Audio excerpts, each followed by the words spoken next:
Alors nouveau concept, on améliore vos jeux vidéo. Pour commencer, rien de mieux qu'un classique, Zelda Breath of the Wild. Pour ça, je vous propose qu'on se regarde un petit let's play. Ok, il présente le jeu, c'est normal et plutôt élégant.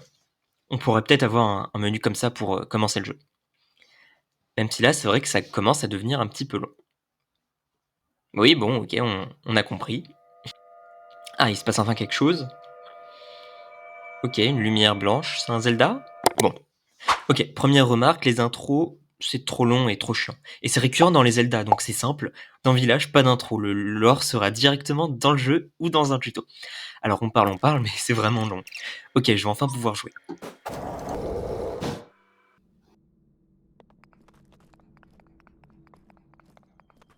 Pour apprendre à courir et à sauter, on nous fait faire un truc facile, c'est pas mal et c'est classique. Et là, franchement, il y a une masterclass qui arrive.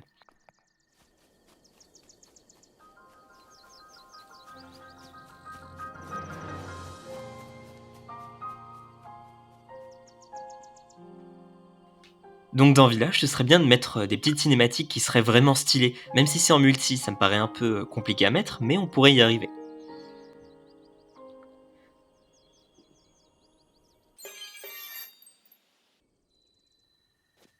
Alors par contre, on est vraiment lent. Bon, ok, j'ai avancé, et là on est sur une petite énigme pour apprendre. Ok, donc moi je suis un joueur, je me dis, ah attends, je vois un rocher, peut-être qu'il faut faire quelque chose. Et là, si je trouve l'idée d'utiliser la tablette Sheikah, qu'est-ce que je reçois?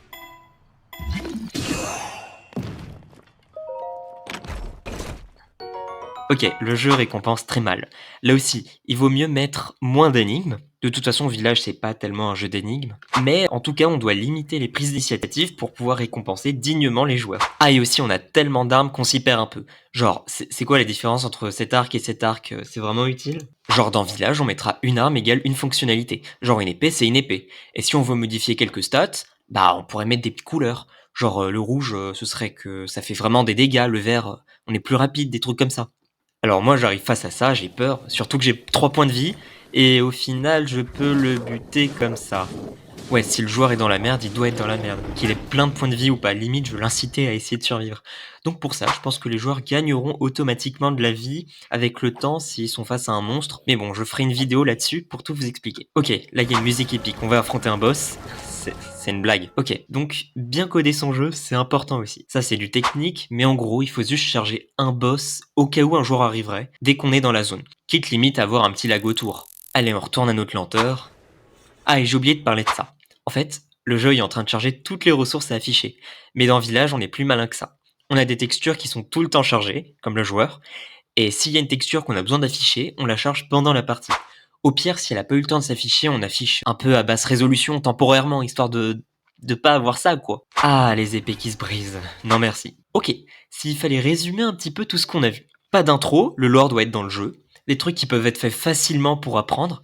Limiter certaines libertés pour récompenser peu de fois, mais bien. Pas trop de contenu aussi. Des combats épiques où j'incite le joueur à survivre en lui donnant de la vie.